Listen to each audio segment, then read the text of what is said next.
Students, this video is for Faraday's law of electrolysis, and there are two Faraday's law of electrolysis, first law of electrolysis and second law of electrolysis. So first of all I will discuss Faraday's first law of electrolysis. तो Faraday's first law of electrolysis के लिए क्या होगा कि हमें एक electrolytic cell लेना होगा, उसमें हम किसी इलेक्ट्रोलाइट के सॉल्यूशन को लेंगे और जब हम उस सॉल्यूशन में से इलेक्ट्रिक करंट पास करेंगे तो कोई particular mass of A and B are deposited on cathode and anode. तो ए का कोई पर्टिकुलर मास हमें कैथोड पर मिलेगा और बी का कोई पर्टिकुलर मास हमें एनोड पर मिलेगा. तो कितना मास हमें ए और बी का कैथोड और एनोड पर मिलता है, ये दिया था सबसे पहले Faraday's first law of electrolysis में.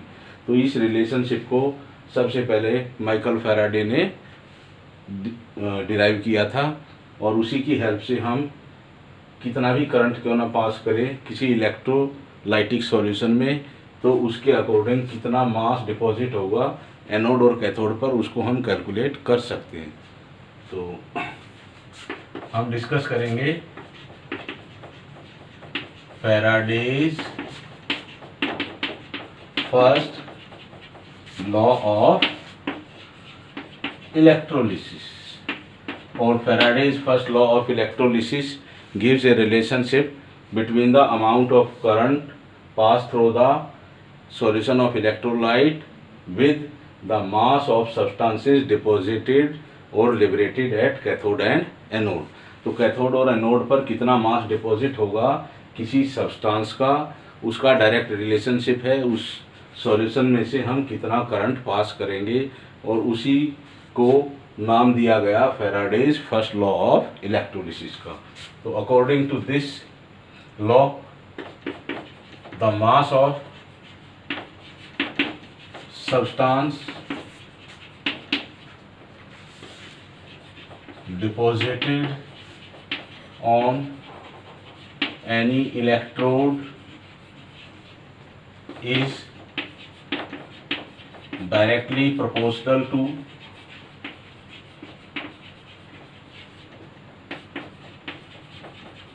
amount of electricity passed through the solution of electrolyte. उस इलेक्ट्रोलाइट में के सॉल्यूशन में से हमने कितना इलेक्ट्रिक करंट पास किया है, उसी के डायरेक्टली प्रोपोर्शनल होगा किसी भी इलेक्ट्रोड पर किसी सब्सटेंस का मास डिपॉजिट होना या लिबरेट होना. If W be the mass of substance deposited on any electrode and Q be the amount or quantity of electricity passed through solution of electrolyte. तो क्यू क्या है? क्यू वो क्वांटिटी है electric current की जिसको हम पास करेंगे इलेक्ट्रोलाइटिक सॉल्यूशन में, और डब्ल्यू वो मास होगा किसी सब्सटेंस का जो डिपॉजिट होगा जब हम उस इलेक्ट्रोलाइट के सॉल्यूशन में से Q amount of electricity pass करेंगे. So according to this definition W is directly proportional to Q, और जब इस साइन को हम रिमूव करेंगे W is equal to Z into Q. तो what is Z? Z is electrochemical equivalent of substance deposited on any electrode. किसी भी electrode पर जो कोई सब्सटेंस डिपॉजिट होगा उसका इलेक्ट्रोकेमिकल इक्विवेलेंट। अब ये इलेक्ट्रोकेमिकल इक्विवेलेंट क्या होगा इसको हम देखेंगे और कुछ मॉडिफिकेशन करेंगे इस इक्वेशन में, उसी की हेल्प से हम इलेक्ट्रोकेमिकल इक्विवेलेंट को भी डिफाइन करेंगे।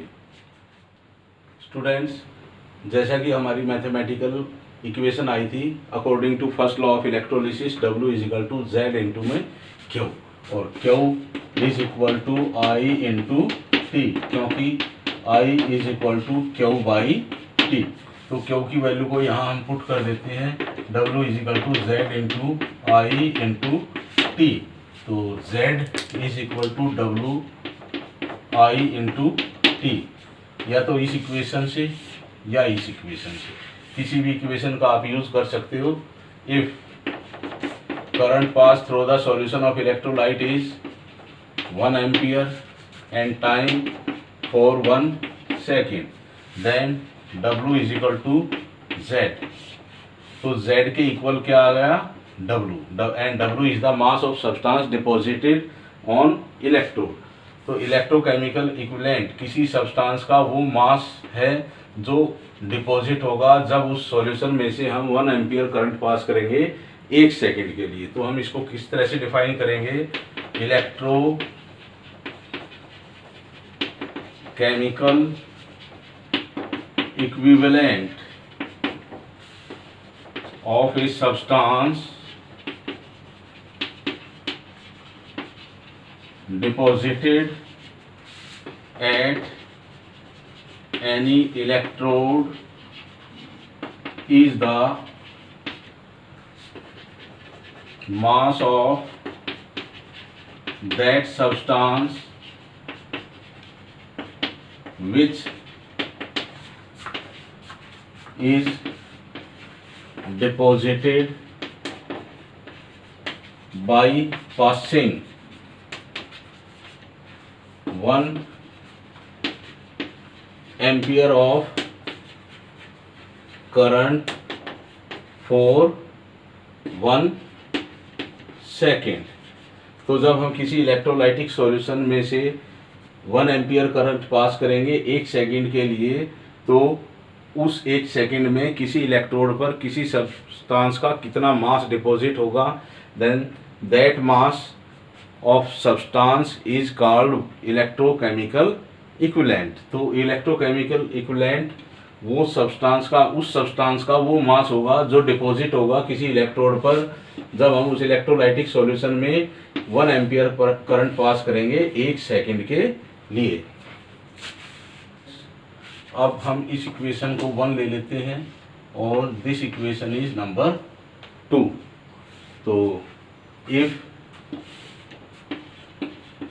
W is the equivalent weight of substance, अगर मान लो W कितना डिपॉजिट हुआ है उस सब्सटेंस के इक्विवेलेंट वेट के equal, and Q is 96,500 coulomb per mole.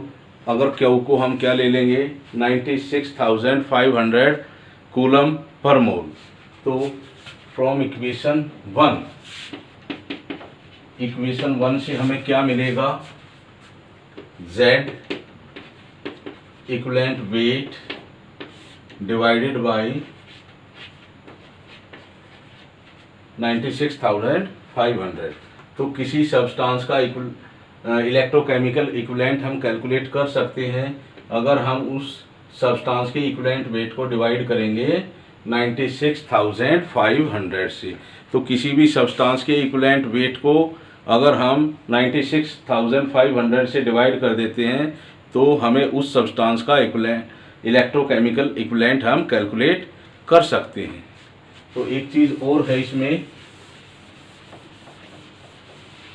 तो यहाँ से हमने देखा किसी सब्सटेंस के इलेक्ट्रोकेमिकल इक्विवेलेंट को हम कैलकुलेट कर सकते हैं। तो इसी तरह से जो इक्वेशन 1 थी अपनी, इक्वेशन 1 क्या थी, W is equal to Z into Q, ये इक्वेशन थी। तो इक्वेशन 1, अब इक्वेशन 1 में हम किसकी वैल्यू रखेंगे, Z की वैल्यू पुट कर देंगे। W is equal to equivalent weight divided by 96,500 N2 में क्यू कितना है, क्यू की जगह हम क्या रखेंगे, Q is I into T. तो क्यू की वैल्यू हमने यहाँ पुट कर दी करंट इंटू टाइम। तो यहाँ से देखो, यहाँ से हम किसी सब्सटेंस का कितना मास डिपॉजिट होगा वो भी कैलकुलेट कर सकते हैं। अगर हमें उस सब्सटेंस के इक्विवेलेंट वेट का पता हो, हमें उसका करंट का पता हो, इलेक्ट्रिक करंट का जितना हमने पास किया उस इलेक्ट्रोलाइट के सॉल्यूशन में से और कितने समय के लिए हमने इलेक्ट्रिक करंट पास किया है, तो हम ये कैलकुलेट कर सकते हैं उस सब्सटेंस का कितना मास डिपॉजिट होगा किसी पर्टिकुलर इलेक्ट्रोड पर। इस इक्वेशन को हम यहाँ दोबारा लिखते हैं एक बार, equivalent weight divided by 96,500 into Q. If Q is 96,500 और इस वैल्यू को हम यहाँ पुट कर देते हैं, तो क्या आएगा, equivalent weight divided by 96,500 into 96,500, ये आ जाएगा, कैंसिल हो जाएगा। तो W is equal to equivalent weight. तो ये इक्विवेलेंट वेट क्या है, 1 gram equivalent weight of substance deposited on any electrode. और 1 ग्राम इक्विवेलेंट वेट किसी सब्सटेंस का कब डिपॉजिट होगा, जब उस सॉल्यूशन में से हम कितना चार्ज पास करेंगे, 96,500। तो इसी से यहाँ से एक कांस्टेंट की टर्म इंट्रोड्यूस हो जाती है, Faraday, that is called Faraday's constant and it is equal to 96,500 coulomb per mole. तो क्या है ये, किस तरह से हम इस 1 फैराडे को डिफाइन करेंगे। सो 1 Faraday is that amount of charge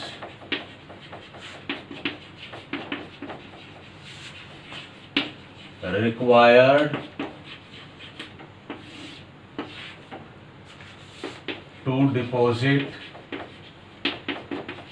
1 gram equivalent of any substance। किसी सब्सटेंस की 1 ग्राम इक्विवेलेंट मास को डिपॉजिट करने के लिए जिस चार्ज की रिक्वायरमेंट होगी, that quantity of charge is called 1 Faraday, or it can be defined as 1 Faraday is that quantity of charge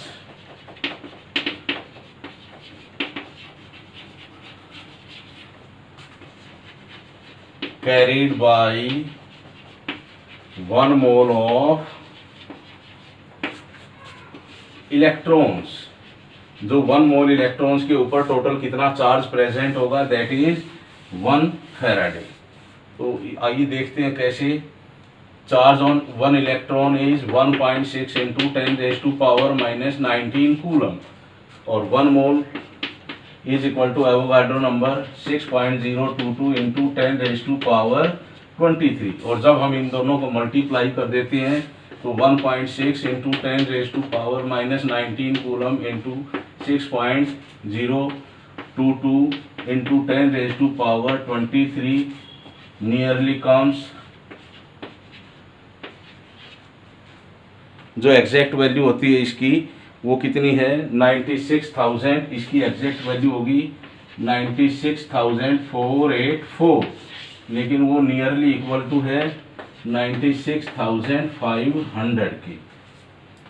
तो इसीलिए जो ये क्वांटिटी है, this quantity is the charge on 1 mole of electron and it is called 1 Faraday of charge.